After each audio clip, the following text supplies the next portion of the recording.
প্রতিশোধ নয়, ঐক্যবদ্ধ দেশ গড়ার আহ্বান প্রধানমন্ত্রীর। জুলাই হত্যাকাণ্ডে দায়ীদের আইন অনুযায়ী বিচার হবে।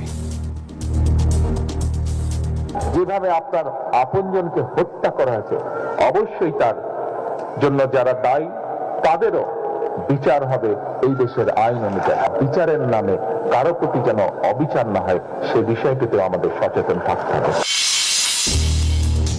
তদন্ত চলছে, শিগগিরই আওয়ামী লীগকে বিচারের কাঠগড়ায় দাঁড়াতে হবে, জুলাই জাতীয় সম্মেলনের স্বরাষ্ট্রমন্ত্রী। ইনশাআল্লাহ খুব শিগগির রাজনৈতিক দল হিসেবে সেই রাজনৈতিক দলকে বিচারের কাঠগড়ায় নিয়ে যাওয়া হবে।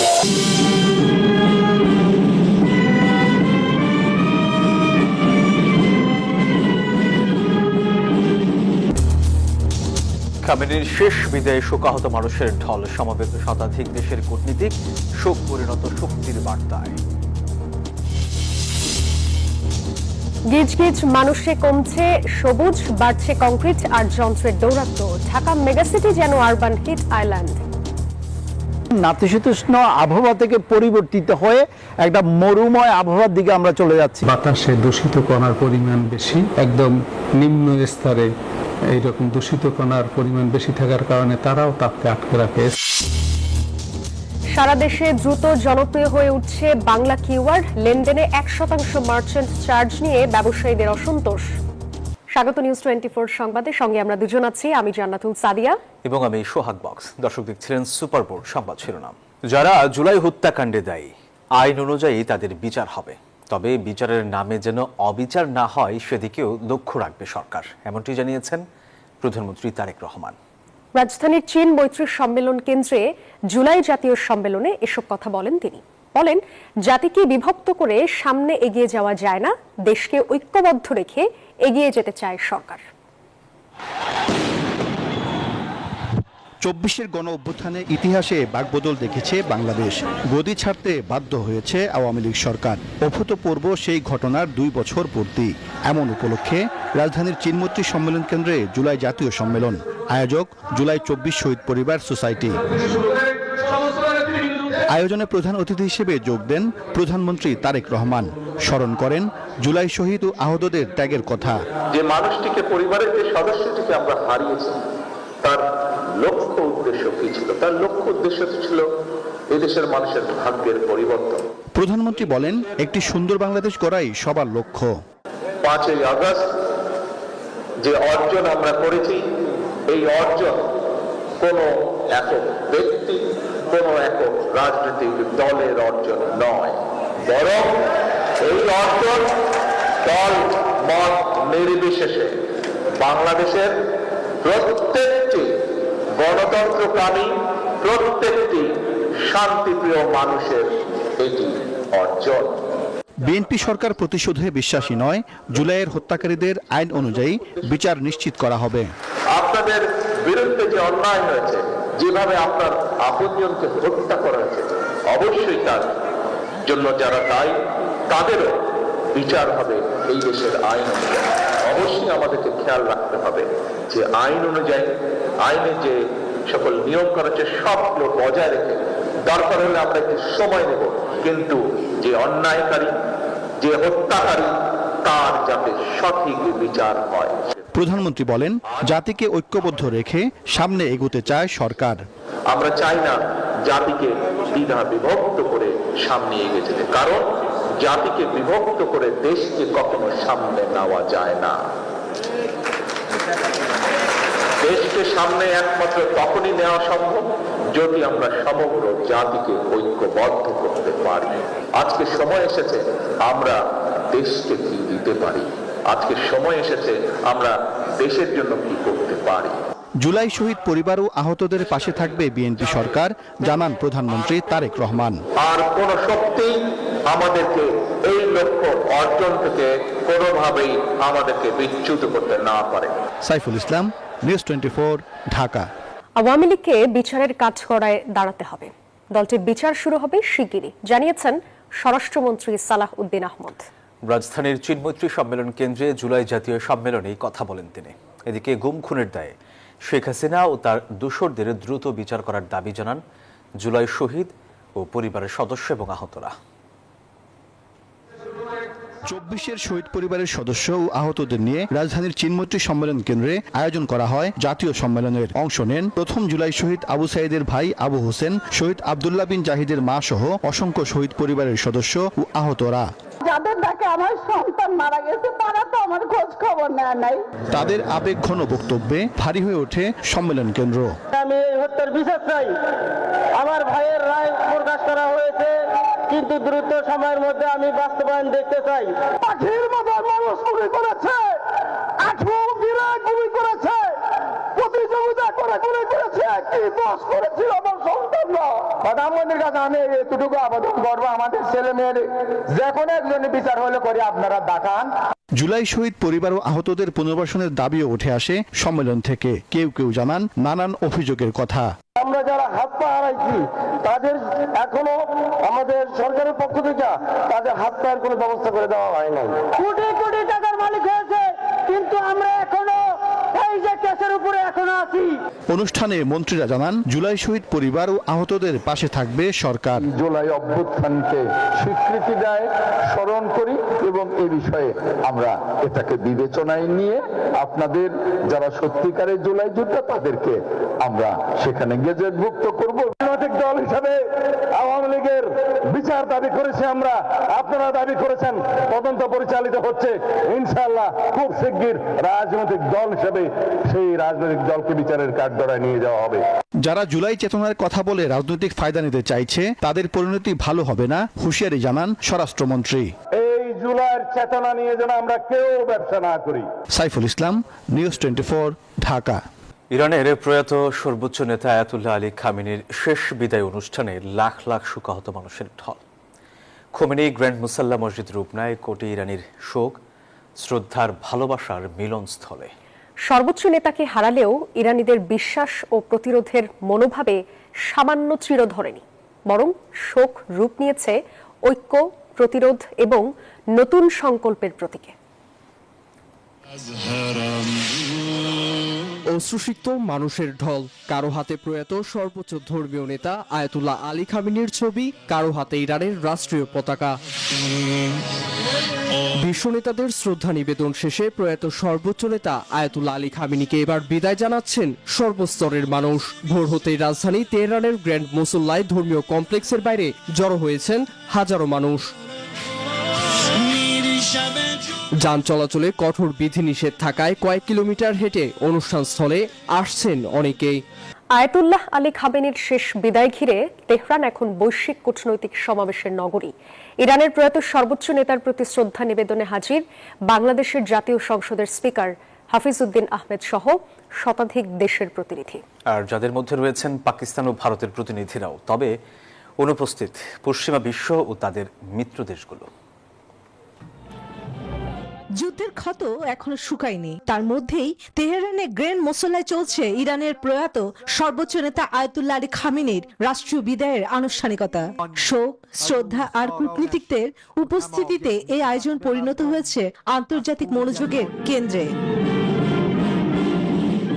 জাতীয় সংসদের স্পিকার হাফিজ উদ্দিন আহমেদ জানাজায় অংশ নিয়ে বাংলাদেশের পক্ষ থেকে শ্রদ্ধা নিবেদন করেন। তার এই অংশগ্রহণ ঢাকা তেহরানের ঐতিহাসিক বন্ধুত্ব ও পারস্পরিক সম্মানের প্রতিফলন হিসেবে দেখা হচ্ছে। পাকিস্তানের প্রধানমন্ত্রী শাহবাজ শরীফ, দেশটির সেনাপ্রধান ওসিম মুনিরও যোগ দিয়েছেন। ছিলেন ভারতের সরকারি ও বিরোধী দলের প্রতিনিধিরাও। খামেনির শেষ বিদায়ে জড়ো হয়েছেন চীন, রাশিয়া, তুরস্ক সহ বিশ্বের শতাধিক দেশের প্রতিনিধিরা। তবে পশ্চিমা বিশ্বের কোনো শীর্ষ প্রতিনিধি বা তাদের মিত্র দেশগুলোকে এই আয়োজনে আমন্ত্রণ জানানো হয়নি। ফলে রাষ্ট্রীয় এই বিদায় অনুষ্ঠান শুধু একজন নেতার শেষ যাত্রাই নয়, পরিণত হয়েছে ইরানের কূটনৈতিক সম্পর্ক, আঞ্চলিক প্রভাব এবং বিশ্বজুড়ে তার মিত্রদের সংহতিরও এক বিরল প্রদর্শনের মঞ্চে। রানী চন্দ্রা, নিউজ 24। শোক আর প্রতিশোধের আগুনে জ্বলছে ইরান। লাল পতাকা হাতে তেহরানের ইমাম খোমেনি গ্র্যান্ড মুসাল্লায় ইরানিদের ঢল। যাদের কণ্ঠে উঠে এসেছে মার্কিন ইসরায়েলি আগ্রাসনের বিপরীতে তেহরানের অদম্য শক্তি আর সংহতির বার্তা।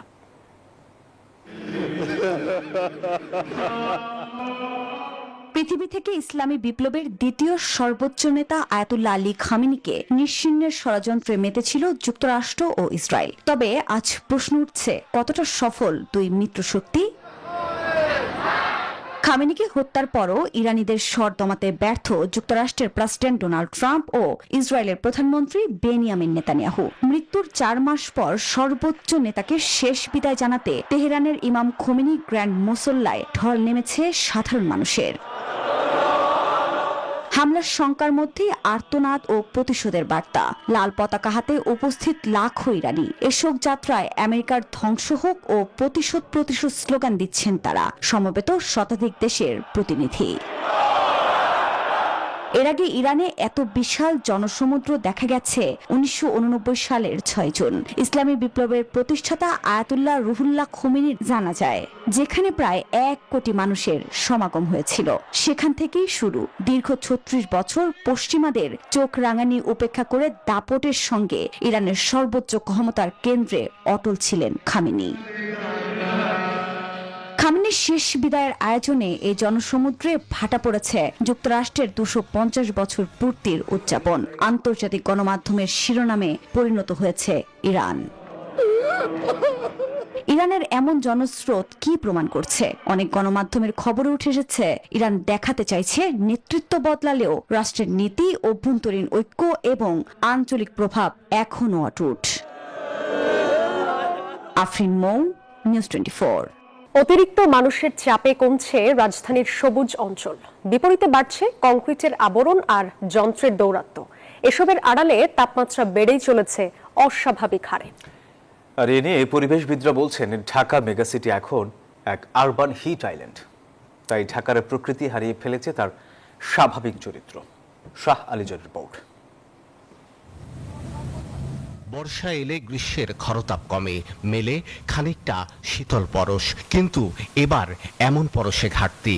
ঢাকায় কয়েকদিন ধরেই স্বাভাবিকের তুলনায় তাপমাত্রা বেশি, 2 থেকে 6 ডিগ্রি সেলসিয়াস পর্যন্ত। বিশ্বের দ্বিতীয় জনবহুল এই শহরে কোনো এক জাদুর টানে সারা দেশ থেকে ছুটে আসে মানুষ। তাদের বাড়তি চাপে কমে সবুজের আচ্ছাদন, বাড়ে কনক্রিটের আবরণ, নগরের তাপমাত্রা। বাইরে তো কাজকর্ম আছে, ইনশাল্লাহ ভালো লাগে না, এই জন্য ঢাকায় চলে আসছি। ঢাকায় আমার ভালো। গ্রামে মার্কেট কি পরিশ্রম করলে একটু ইনকামটা কম, আর ঢাকায় পরিশ্রম করতে পারলে ইনকাম হয়।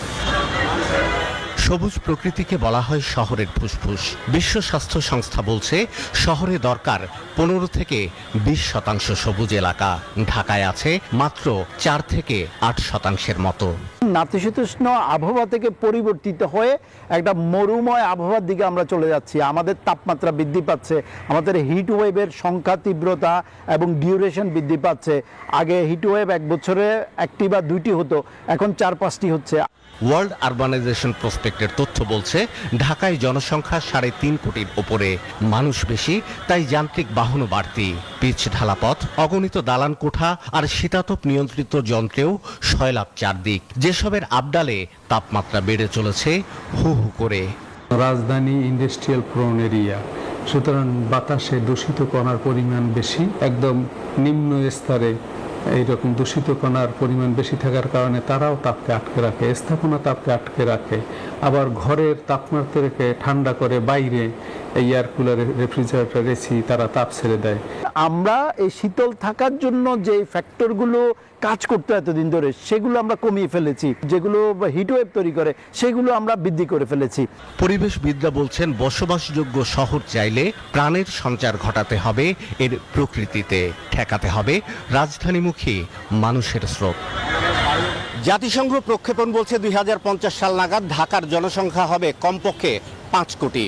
অতিরিক্ত এই জনসংখ্যাকে জায়গা করে দিতে কেটে ফেলতে হবে গাছ, তৈরি হবে কনক্রিটের নতুন অরণ্য। পরিবেশবিদদের মতে শুধু বৈশ্বিক জলবায়ুর পরিবর্তনের প্রভাব কিংবা বৈশ্বিক উষ্ণায়নই নয়, মানুষের তৈরি এসব কারণেও তখন বেড়ে যাবে ঢাকার তাপমাত্রা। শাহ আলী জয়, নিউজ 24, ঢাকা।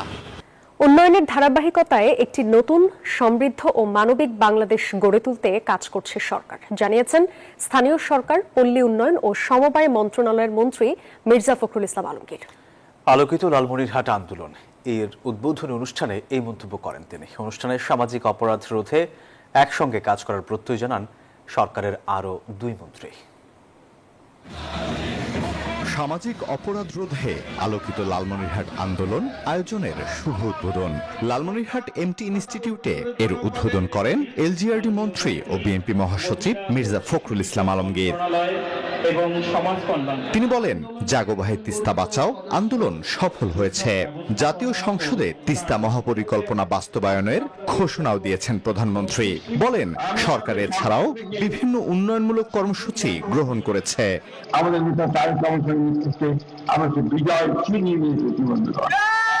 আজকে আমরা এমন একটা পরিবেশ পেয়েছি, যে পরিবেশে আমরা আবার নতুন করে বাংলাদেশকে গড়ে তোলবার জন্য একটা অবস্থা সৃষ্টি হয়েছে। আমরা সে আন্দোলন শুরু করি। সমাজ কল্যাণ মন্ত্রী ডাক্তার এজেডএম জাহিদ হোসেন বলেন, সামাজিক অপরাধে যারা জড়িত তাদেরকে নিয়ে কাউন্সেলিং করা হবে। সমাজে বিভিন্ন কিছু অনাচার হয়, এগুলো থেকে দূরে থাকা যাবে। দূরে থেকে লালমনিরহাটকে সত্যি সত্যি বাংলাদেশে 64টা জেলার মধ্যে সবচেয়ে এগিয়ে নিয়ে যাওয়া যাবে। মাদক, জুয়া, বাল্যবিবাহ, যৌতুক প্রথা, দাদন ব্যবসা, দুর্নীতি এই 6টি সামাজিক অপরাধ রোধে কাজ করবে আলোকিত লালমনিরহাট।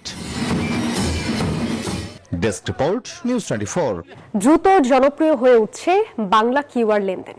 তবে নতুন নিয়মে ভ্যাট সহ 1% মার্চেন্ট চার্জ নির্ধারণ করায় অসন্তোষের কথা জানাচ্ছেন ব্যবসায়ীরা। শনিবার রাজধানীর শাহবাগে এক ক্যাম্পেইনে অংশ নেন তথ্যমন্ত্রী জহিরুদ্দিন স্বপন। বলেন, ফ্যাসিস্ট সরকার প্রযুক্তি ব্যবহারে জনগণকে সংযুক্ত করতে পুরোপুরি ব্যর্থ হয়েছিল। নগদবিহীন লেনদেনে এক নতুন বিপ্লবের সূচনা হয়েছে বাংলা কিউআর কোডের মাধ্যমে। 1 জুলাই থেকে যা বাধ্যতামূলক করা হয়েছে সব ব্যবসা প্রতিষ্ঠানে, এরপর থেকেই বাড়ছে ব্যবহার। কেন্দ্রীয় ব্যাংকের তথ্য বলছে, প্রথম 2 দিনেই এই মাধ্যমে লেনদেন হয়েছে 77,165 বার, টাকার পরিমাণ 22 কোটির বেশি। তবে খুচরা কেনাকাটায় ভ্যাট সহ ন্যূনতম 1% মার্চেন্ট চার্জ নির্ধারণ করায় বাড়তি খরচের দুশ্চিন্তায় ব্যবসায়ীরা। এতে খরচ বেড়ে যাওয়ায় অসন্তুষ্ট তারা। এই বিষয়ে অবশ্যই আমাদের একটু লস হয়। বাংলাদেশ ব্যাংকের পক্ষে যতটুকু সম্ভব কমিয়ে আনা, তাইলে আমরা যারা ক্ষুদ্র ব্যবসায়ী আছে তাদের জন্য এটা অনেক ভালো হয়। এখানে আমার বাচ্চাকে একটা জুস খাওয়াইলাম, এই পেমেন্টটা করলাম এই বাংলা কিউআর দিয়ে বিকাশের মাধ্যমে। খুব ইজিলি, খুব অল্প সময় এটা করতে পারছি। এটা তো অনেক সুবিধা, যে কোনো অ্যাপসের মাধ্যমে এটাতে আপনি লেনদেন করতে পারেন। তবে কেন্দ্রীয় ব্যাংক বলছে, ডিজিটাল পেমেন্ট ব্যবস্থাকে আরও সুশৃঙ্খল, টেকসই এবং সেবাদানকারী প্রতিষ্ঠানগুলোর জন্য আর্থিকভাবে কার্যকর করতেই এই নতুন মাশুল নির্ধারণ করা হয়েছে। আমি একজন সাধারণ ক্রেতা, আমি 100 টাকার পণ্য ক্রয় করছি, আমি কিন্তু 100 টাকার বেশি দিতে হবে না, আমি 100 টাকাই দিব। কিন্তু যিনি মার্চেন্ট, উনি 100 টাকার পরিবর্তে 99 টাকা পাবেন। এদিকে শনিবার শাহবাগে বাংলা কিউআরের প্রচারণায় অংশ নিয়ে তথ্যমন্ত্রী বলেন, সব ক্ষেত্রে প্রযুক্তির সর্বোচ্চ ব্যবহার নিশ্চিত করতে চায় সরকার, যেখানে বাংলা কিউআর বড় ভূমিকা রাখবে। সর্বক্ষেত্রেই প্রযুক্তির সর্বোচ্চ ব্যবহার আমাদের বাড়িয়ে দেওয়া উচিত। লেনদেনের ক্ষেত্রে বাংলা কিউআর কোড অত্যন্ত আস্থাভাজন একটি মাধ্যম। ব্যবসায়িক জটিলতা ও বাড়তি খরচের বোঝা দূর করে মানুষকে আরো প্রযুক্তি নির্ভর ও নগদবিহীন লেনদেনের আহ্বান জানান তথ্যমন্ত্রী।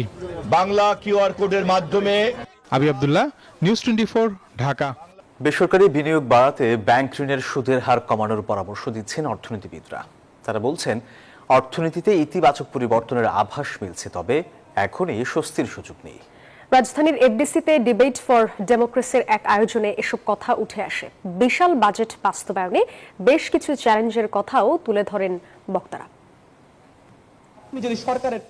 বড় অঙ্কের বাজেট ঘাটতি এবং অভ্যন্তরীণ ও বৈদেশিক ঋণের চক্র সামষ্টিক অর্থনীতিকে ঝুঁকিতে ফেলছে। বিপর্যস্ত অর্থনীতি পুনরুদ্ধারে এবারের বাজেট শীর্ষক ছায়া সংসদে উঠে আসে অর্থনীতির সম্ভাবনা আর সংকটের কথা। অনুষ্ঠানে ডিবেট ফর ডেমোক্রেসির চেয়ারম্যান বলেন, অতীতে অতি মূল্যায়িত মেগা প্রকল্পের নামে লুটপাটের অর্থনীতি গড়ে তোলা হয়েছিল। বর্তমানের অর্থনীতি চাঙ্গা করতে জ্বালানির নিরবিচ্ছিন্ন সরবরাহ নিশ্চিত করে দেশীয় শিল্পের চাকা গতিশীল করতে হবে। আওয়ামী শাসনের আমলে মেগা প্রকল্পের নামে উন্নয়নের ফানুস তৈরি করে লুণ্ঠনের অর্থনীতি গড়ে তোলা হয়েছিল। অতি মূল্যায়িত মেগা প্রকল্পের মাধ্যমে বাংলাদেশের অর্থনৈতিক খাতকে ধ্বংস করে দেওয়া হয়েছিল, যেখানে 30 থেকে 40% ব্যয় ছিল ভুয়া ব্যয়। এ সময় আইসিবির চেয়ারম্যান আবু আহমেদ বলেন, রিজার্ভ ও রেমিটেন্স প্রবাহে সুবাতাস থাকলেও ঋণের সুদ আর সরকারের বিশাল পরিচালন ব্যয় বাজেট বাস্তবায়নকে ঝুঁকিতে ফেলছে। তিনি আরও বলেন, বেসরকারি বিনিয়োগ বাড়াতে ব্যাংক খাতে সুশাসন প্রতিষ্ঠা এবং সুদের উচ্চ হার কমানো জরুরি। Employment, inflation, investment rate, GDP growth rate, export, all this are the macro fundamentals. এগুলো যদি স্থিতিশীল থাকে তখন দেশীয় উদ্যোক্তারাও যেমন বিনিয়োগ করতে এগিয়ে আসে, বিদেশিরাও আসবে।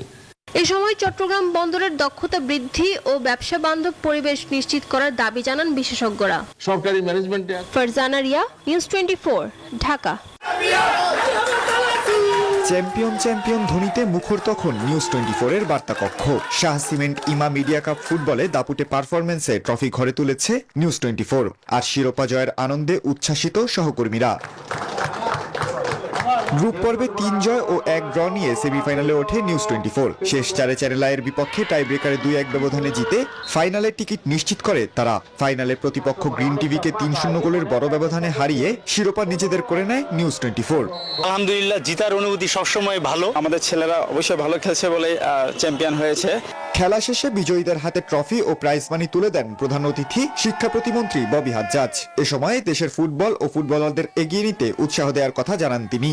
সব জায়গায় এরকম খেলাধুলা হচ্ছে, আজকে টেলিভিশন চ্যানেলের মধ্যে এত সুন্দর একটা ম্যাচ দেখে উপভোগ করতে পেরে আমি নিজেকে আসলেই ভাগ্যবান মনে করছি। আগামী দিনগুলোতে আরো বেশি দেখতে চাই। বিশেষ অতিথি গুলশান ট্রাফিক বিভাগের এডিসি জিয়াউর রহমান ভবিষ্যতেও এমন আয়োজনে নিরাপত্তা ও সহযোগিতার আশ্বাস দেন। পুলিশি কার্যক্রমের মাধ্যমে আমরা প্রতিটি আয়োজনকে যেন সফলভাবে আমরা বাস্তবায়িত করতে পারি, সেই লক্ষ্যে আমাদের পুলিশি সহযোগিতা অব্যাহত থাকবে। নিউজ 24-এর বার্তা প্রধান জানান, নিরপেক্ষ সংবাদ পরিবেশনের পাশাপাশি সৃজনশীল ও ক্রীড়ামুখী উদ্যোগেও এগিয়ে থাকবে নিউজ 24। শত ব্যস্ততার মধ্যেও প্রাণপণ চেষ্টা করে সবগুলো টেলিভিশনকে হারিয়ে আমরা একটা ধারাবাহিক উচ্চতায় গিয়েছি, আমরা চ্যাম্পিয়ন হয়েছি। সংবাদ প্রচারে আমাদের যে গৌরবোজ্জ্বল ইতিহাস রয়েছে, সংবাদ প্রচারের পাশাপাশি আমরা ক্রিয়েটিভ যে কাজগুলো রয়েছে সেখানেও আমাদের যে ঐতিহাসিকতার স্বাক্ষর, আমাদের যে প্রতিভার স্বাক্ষর, সেটি আমরা রাখব। পরে বসুন্ধরায় নিউজ 24-এর প্রধান কার্যালয়ে ট্রফি উদযাপনে মেতে ওঠে পুরো দল। খালিদুল ইসলাম তানভীর, নিউজ 24, ঢাকা। এই ছিল নিউজ 24 সংবাদে। ধন্যবাদ সবাইকে।